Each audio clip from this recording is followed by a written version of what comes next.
buenos días, ¿cómo les va? Empezamos una nueva emisión de Los Siete Locos. Bueno, ustedes saben que a fines del mes pasado celebramos los 30 años de recuperación de la democracia. Y a raíz de eso encaramos una serie de notas en el programa sobre el desarrollo de las distintas artes en estos 30 años. Ya hicimos una mesa sobre 30 años de literatura y hoy vamos a seguir con el teatro. Vamos a recordar, hacer una especie de balance de qué ha sucedido con el teatro argentino en estos 30 años de democracia. Tenemos una importante mesa con críticos, dramaturgos, directores, y con ellos vamos a hablar. Pero vamos primero a un pequeño informe que hemos preparado. Al recordar los 30 años de teatro en democracia, resulta ineludible comenzar con Teatro Abierto, un fuerte movimiento cultural comenzado en 1981 contra la dictadura, que tuvo una amplia influencia en la sociedad. Fue organizado entre otros por Osvaldo Dragún, Roberto Cosa, Jorge Rivera López, Luis Brandoni y Pepe Soriano. Se inició en el Teatro del Picadero y luego de su incendio intencional se mudó al Teatro Tabarís. En 1997 se sancionó la Ley de Teatro, que facilitó la apertura de innumerables salas y posibilitó la puesta en escena de muchos espectáculos. El rico y diverso movimiento teatral de la Argentina es hoy valorado en el mundo y directores como Ricardo Bartiz, Claudio Tolcachir, Federico León y Lola Arias, entre muchos otros, se destacan en los festivales internacionales. Bueno, si vamos a hablar de 30 años de teatro en democracia, yo creo que corresponde empezar por Teatro Abierto. Teatro Abierto empezó unos años antes, empezó en el 81, pero siguió hasta el 85 y me gustaría... ¿Alguno de ustedes participó en Teatro Abierto, Mauricio? En el 82 y 83, sí. Ajá. Yo en el 83. Ya en el 83. Teatro Abierto significó, si nosotros vemos los hechos de resistencia cultural contra la dictadura, uno de los más importantes, si no el más importante o el que más trascendió, fue Teatro Abierto, ¿cierto? ¿Qué dice Carlos Pacheco? Mira, para mí no participé, digamos, como actor, director, pero fue una de las primeras cosas que me tocó cubrir como periodista. Porque era mi primer año o segundo año de trabajo como periodista. Y ahí empezamos muchos a trabajar. Claro. Y fue como muy impresionante. Me acuerdo una conferencia de prensa muy fuerte en Argentores, después de la quema de la sala, ¿no? La ebullición que se sentía era realmente como impresionante. O sea que para mí significó muchísimo. Seguro. Y creo que también significó, digamos, en el correr del tiempo. Me parece que toda esa experiencia de trabajo grupal, con un objetivo común muy fuerte, ideológico, por lo menos en la década del 80, fue muy importante también para la nueva generación de teatristas. Sin duda. En Buenos Aires fue una década en donde los jóvenes se agrupaban mucho, ¿no? Se les generaba mucho desde las escuelas, me parece también el concepto del trabajo del grupo, de volver al grupo. Pero ustedes compartirán lo que yo digo, el teatro tiene esta cosa grupal. Para mí, desde las ramas del arte, una de las más solidarias es el teatro. Yo veo que hay mucha participación, por ejemplo, cómo lucharon la gente de teatro por la ley de teatro.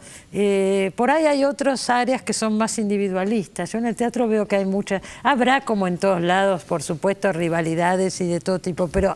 Digo, también hay mucha solidaridad, ¿no es cierto? Sí, en realidad yo a veces lo comparo con otros países, digo, viendo cómo es la convivencia interteatral. Sí. Y a mí me da la sensación que aquí se ha armado una especie de patota de buena energía. Sí. Donde, por supuesto, están las vanidades, pero no predominan. Donde hay algo que parece allanarse cuando aparece un objetivo común. Me da esa sensación, porque ha pasado y lo han demostrado. Ahora con Teatro Abierto, en el Teatro del Picadero, que es aquel que se le puso la bomba, están haciendo un homenaje, se pusieron algunas obras de las primeras de Teatro Abierto y yo sé que vos estás dirigiendo una, Ciro. Sí, hay 3 obras del que fue el ciclo del año 81. Sí. Está Gris de Ausencia, que dirige Agustín Aleso. La de Roberto Cosa, Gris de Ausencia, sí. Después Decir Sí, de Griselda Gambaro, que dirijo yo, y después Papá Querido, de Aida Bornik, que dirige Javier Dolte. Así es, están los martes a las 21, vamos a decirlo de paso, y la entrada es gratuita, ¿eh? Así es. Se retira 2 horas antes de la función. Acá en la televisión pública también hay un ciclo especial de 13 obras de teatro abierto, con formato adaptado para TV. Se está transmitiendo ahora, lo conduce Darío Grandinetti. Claro. No sé si van a pasar la de Griselda Gámbaro que claro, lo que pasa es vos. que va a ser una apuesta que se hizo especialmente para el ciclo de televisión. Pero lo que sí, bueno, creo que se conserva el formato porque se hacen las 3 obras, digamos, se hacen los cambios a la vista, con mínima escenografía. Y es muy interesante también lo que sucede con la gente al venir. Yo inclusive viendo las obras me pregunto, digo, cómo debe haber variado el ojo desde donde se mira las obras, estas obras, cómo ha variado el ojo desde donde se la mira en relación al año 81. Digo, me parece que inclusive lo que genera tanto en el público, que la pudo haber visto en algún momento cuando se hizo por primera vez, o gente que muy joven que recién las ve, digo, ¿qué se estará viendo? ¿Qué se estará viendo? ¿No? Pero eso es una cosa interesante que está diciendo para esta mesa, digo, si cambió el ojo del espectador y qué cambió en el teatro para que vaya cambiando el ojo del espectador. Es muy amplio el tema, vamos a ver qué podemos hacer. ¿Qué decís, Rubén? Yo creo, volviendo al teatro abierto, creo que el teatro abierto fue un fenómeno del espectador de una manera increíble. ¿No? El teatro creo que se adaptó de una manera muy rápido, muy brutal, pero el espectador es el que le dio al teatro abierto esa razón. Tengo una anécdota fue un fenómeno político. Claro, exactamente. Claro. ¿No? Tengo una anécdota que pinta creo que bastante claro esto. Yo estaba en el año 83 haciendo una obra que se llamaba Blues de la calle Balcarce, que era de Checo. Lamento no acordarme. Eran 3 autores. Era la época en que había obras de 3 autores y 3 directores. Sí. Y el elenco éramos como 60 personas y nos conocimos, creo, nos encontramos el día del estreno arriba del escenario. Y la obra tenía un gran fervor y la gente aplaudía, gritaba. La que yo hacía tenía que ver con un presidente de facto, vertiente cómica y vertiente dramática. Llegó el 30 de octubre y tuvimos función al día siguiente. Y yo creo que la gente ese día vio la obra. Y nadie reaccionó como venía reaccionando los días anteriores. Claro. ¿No? Porque dije, fue muy impresionante haber estado en esa experiencia porque claro, mostró todo lo que estaba contenido en la sociedad, al haber podido votar y haber tenido un resultado, la obra quedaba al descubierto. Se veía de otra manera. Y ahí es donde yo pensé, claro, es el espectador el que tiene tanto deseo, pero el teatro es un instrumento ideal para ese deseo de la sociedad, porque es parte activa en la realización de lo teatral, a diferencia de las otras disciplinas y de las otras artes. Claro, porque está sucediendo ahí. Inevitablemente. Claro. ¿Qué ves que haya cambiado, que más te llama la atención? ¿Qué cambios hubo en estos años, Mauricio? En principio me parece que el teatro abierto, visto a la distancia, fue un punto de inflexión. Y fue uno de esos puntos de inflexión, decirlo de esta manera sonará medio horroroso, pero en términos dramáticos perfectos, porque tuvo un desenlace, y tuvo un desenlace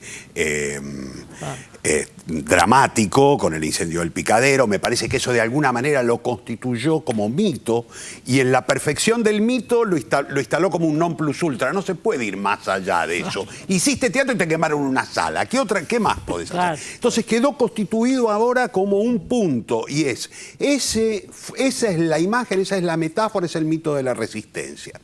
A partir de allí, yo participé en el 82, en el 83, había mucho fervor, pero tengo la sensación que había algo que se iba degradando casi naturalmente, que era lo bueno había pasado, lo bueno había estado ahí en el 81. A fin de la década del 80 lo que empieza a aparecer es las generaciones paródicas, aquellos que miran este fenómeno y que dicen de alguna manera, eso pertenecía antes del incendio. Hay algo que tenía que ver con otro momento. Nosotros somos una generación de la democracia y me parece que aparece un teatro totalmente distinto, aparece un teatro extremadamente más irreverente, donde la política a veces no está o a veces ocupa un lugar bastante menos formal de que ocupaba en nuestra generación. Y de hecho es el teatro que da lugar a lo que hoy es el teatro que vemos o el teatro más prestigioso que encontramos en Buenos Aires. Fue un cambio tremendo el de ese momento. Tremendo. Ahora decimos el teatro que vemos. A mí me parece que es muy diverso, ¿no es cierto?, el panorama hoy del teatro. Es difícil englobarlo porque hay todo tipo de teatro. ¿No es así? ¿Qué dicen? Sí, digo, porque decir teatro pareciera que se está hablando de una sola cosa y en realidad es múltiple, digamos. Creo que inclusive sucede, digo, al decir, bueno, pero fulano trabaja desde tal lugar, fulano es de tal otro. No sé, la posición que uno toma con respecto a decir, bueno, ¿qué pone en el centro del hecho teatral? Digo, si es el texto el centro del hecho teatral o no, o es la dirección o el actor. Digo, estoy hablando a grandes rasgos, pero aún así eso marca diferentes posibilidades o perspectivas respecto a cómo pensar el teatro, que sí, es muy múltiple, digamos, en ese sentido. A partir del 2000 me parece que lo que se hace es como cuestionar el límite de la representación, ¿no? Y a partir de ahí hay como un campo que se abre muchísimo y que yo creo que a los críticos sobre todo nos obliga a profundizar la mirada, y también al espectador, por supuesto, ¿no? Porque creo que estamos leyendo de otra manera otro tipo de cosas. Y eso me parece que también es muy rico, ¿no? Es muy sabroso para todos. Yo lo que noto, ustedes me dirán si están de acuerdo, el texto en muchos autores hoy no tiene el rol fundamental que tenía antes, ¿no es cierto? En muchos directores, digo. El texto teatral. Ha habido momentos, convengamos. Hace 10 años atrás, 12 años atrás, también había una preeminencia de la creación colectiva del teatro de imagen que parecía haber condenado a muerte al texto, y sin embargo ha habido una revitalización, el texto está nuevamente. Lo que sucede es que me parece que hay nuevas formas de mirarlo, y por el otro lado me parece sano. El teatro en el siglo XX, si no le encuentra el jeite para sobrevivir en esta competencia horrorosa que le ha creado el cine y la televisión, si no encuentra su identidad, si no busca una manera de diferenciarse, pues ya no tendría sentido. Digo, habría algo en ese anacronismo que le quitaría vigencia. Me parece interesante que pase esto, que el teatro se esté moviendo tanto, que el texto suba, que el texto baje, que lo atraviesen las nuevas tecnologías, que vuelva a cierto estado absolutamente básico, casi de ritual, ¿no? De orgiástico. A mí me parece que en esa variedad está la sobrevivencia del fenómeno, ¿no? Sí, sí, Rubén. Que una cosa que habilitó el posmodernismo es la coexistencia de formas absolutamente diversas, y creo que si antes aparecía, por lo menos cuando yo empecé a hacer teatro, esto era lo nuevo y esto era lo viejo, y había que tirar a lo viejo y quedarse con lo nuevo. El momento que vivimos a partir, creo que coincide de alguna manera con la emergencia de la democracia de nuevo en la Argentina, en la posibilidad de que coexistan cosas tan diversas como el teatro con imagen, sin imagen, de texto, digamos. O sea, se hablaba de no al texto, cuando en realidad esta creo que es la ciudad con más dramaturgos del mundo. Bueno, ¿no? se dice que esta es la ciudad de Buenos Aires con más acá el señor es bastante teatro, responsable de eso, pero digo, Mauricio es el referente, pero digo, o sea, que la gente escribe, hace. Después, lo que cambian son o por lo menos los sistemas de producción ya no son exactamente definidos y nítidos como en una época, lo cual nos obliga a todos a tener hacer una enorme gimnasia para poder abarcar todo lo que está pasando. Hay muchísima variedad, hay muchísima cantidad. Les pregunto, ¿hay público acorde con todo esto? Digo, ¿les parece que hay un público, hay una gran masa de público para el teatro o no? Que lo digan los que hacen teatro. Yo creo que hay un público, lo que no significa que haya una gran masa. A mí me parece que una de las cosas que caracteriza a este teatro contemporáneo es justamente que se ha adaptado a las posibilidades de sobrevivencia. Ha nacido en pequeñas salas surgidas la mayoría de estudios, y por lo tanto también ha creado una forma de comunicación muy corta, ha creado incluso una forma de actuación que caracteriza a un actor que trabaja sobre lo pequeño, pero también ha encontrado una modalidad de producción que es una función por semana en una sala de 50 o 60 personas. Sí. Entonces yo te digo, si hace una función y llena, ¿es un éxito? Yo te digo, es un éxito. Pues sí, pero son nada más que 60 personas. Bueno. ¿Y quién diría que llenar una sala de 60 personas es fácil? Yo no creo que haya un público masivo, pero sí siento que hay un público, o muchos, que pueden cumplir con las expectativas de estos creadores en estos nuevos espacios. Sin duda, eso seguro que existe. Digo, más allá de esto, el teatro con las provincias, por ejemplo, ¿qué pasa? Porque se habla mucho del furor acá en Buenos Aires, se dice tiene más salas que Nueva York, más salas que París, muchas son estas salas chicas que recién decía Mauricio, pero digo, ¿conocemos? Porque esto nos pasa en todas las áreas, digo, ¿se conoce lo suficiente en todo el teatro que se está haciendo en todo el país? No, es muy difícil de conocerlo, porque además cada provincia tiene como sus características particulares. Ajá. Entonces creo que es muy difícil hablar de un teatro argentino, ¿no? que englobe toda la creación. Es difícil hablar de un teatro argentino. Sí, como también es muy difícil hablar de un teatro latinoamericano, digamos, ¿no? Sí. Pero de un teatro porteño sí podemos hablar. Sí, yo creo que sí, que tiene como características bien establecidas. Lo que ha pasado, que creo que, bueno, uno también de los hechos importantes en estas últimas décadas es la creación del Instituto Nacional de Teatro, con la Ley Nacional de Teatro. Es del ley año número 97, ¿no es cierto? La Ley de Teatro, que cambió bastante todo, ¿no es cierto?, a partir de la Ley de Teatro.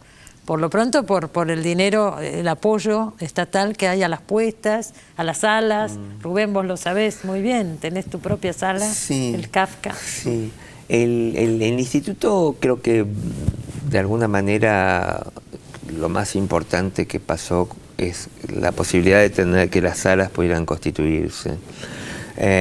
Y porque en realidad surgió como un proyecto para favorecer la existencia de las salas en su momento. Se venían cerrando muchísimas salas en el país en los años 90, entonces un grupo de personas decidieron que era necesario cambiar la legislación. Ahí es donde digo que son solidarios, porque yo me acuerdo muy bien cómo luchó toda la gente de teatro por esa ley. Entonces, las salas... No estamos en el mejor de las situaciones porque es muy difícil tener una sala, mantenerla, pero de alguna manera el instituto favorece la existencia de las salas en todo el país. Y eso me parece que es importante, porque quizás una de las cosas que más... Digamos, en general el trabajo del teatro, todo el mundo, desde la vieja tradición del teatro independiente, parecía que había que poner todo a pulmón, etcétera, etcétera. Pero cada vez ese pulmón se va desgastando y cada vez es más difícil. Entonces una ayuda oficial es bienvenida para poder sostener parte de la actividad. Con respecto de las salas, creo que bueno, ha aparecido este fenómeno del cual hablaba Mauricio, que es la cantidad en todo el país de espacios muy pequeños, ¿no? que van sesgando hacia un determinado tipo de... Hay gente de todas maneras que Yo dice... quiero aclarar algo, perdóname. que creo que esto ha provocado algo bastante interesante, que es el abandono de las salas grandes. Y esto es algo que es característica de... Las salas oficiales, las salas oficiales sí, pero la idea de pensar a lo grande. Creo que Mauricio escribió Pericones en un momento pensando que podía hacerla en un teatro como el Teatro San Martín. Hoy los autores, diría, casi ni piensan en la posibilidad de escribir obras para espacios grandes, cuando el espacio grande es tan noble como un espacio pequeño. Bueno, también se dice que se piensan las obras en función de la producción con pocos actores o demás, porque es más fácil ponerlas, es más barato. En la historia de la humanidad siempre la condición de producción estuvo antes que la escritura de las obras. Siempre se escribió, ¿quién lo escribía para un sistema determinado? No es nuevo esto, quiero decir, no es de ahora, no es producto de una limitación, siempre es así. El sistema de producción determina prácticamente todo. Pero bueno, esto es algo que también hay que reconocer como parte de lo que ha pasado en estos 30 años. Si hablamos, sí, perdón. La realidad que atraviesa la gente que hace teatro también hace que de pronto plantearse un proyecto de manera independiente, por ejemplo, de 10 actores, o digo, ya decís, bueno, entre que la gente cada vez está más ocupada en más cosas, porque necesita ocuparse en más cosas, antes parecía que había más tiempo, o eran, sí, creo, más tiempo, y ahora parece que ese tiempo se reduce, y entonces hay menos posibilidades de reunir un grupo que vaya más allá de 3, 4, 5 personas. Claro. No por falta de deseo, sino porque pareciera que hubiese algo de la realidad que atraviesa a todos, digamos, que y bueno, pero lo hace más generalmente vamos a pensarlo, se hacen ensayos, por ahí no hay una producción todavía, entonces nadie cobra nada y eso dura meses, es difícil de sostener, ¿no? Sí, sí, o posiblemente también las expectativas desde donde se hace teatro también hayan ido variando en el transcurso del tiempo, a la hora de hacer teatro, ¿no? Seguro. Es decir, cuando el proyecto podía ser el proyecto en sí, o cuando el proyecto también puede ser la posibilidad de, entonces, de otra cosa, digamos. Entonces, antes un actor quizás estaba en 1 o 2 proyectos, y hoy de pronto uno se encuentra con que está en 5 proyectos o 6. Un actor, digo, director o dramaturgo, digo, hablo en relación a que hay algo que está más... más disperso, no sé si es la palabra, está más repartido, más expandido. Claro. Eso sin juicio de valor, digo, es una realidad también de hoy, ¿no? Acá en este mismo programa hay gente que se ha quejado y ha dicho, hay demasiada sal, claro. A veces sí, porque entonces la calidad no está en pareja. Bueno, pero también hay que ver que en la cantidad está la oportunidad de que surja lo bueno, ¿no? Digo. Cuento una pequeña anécdota. Hace un par de años llegaron un grupo de programadores extranjeros que venían a ver varias obras.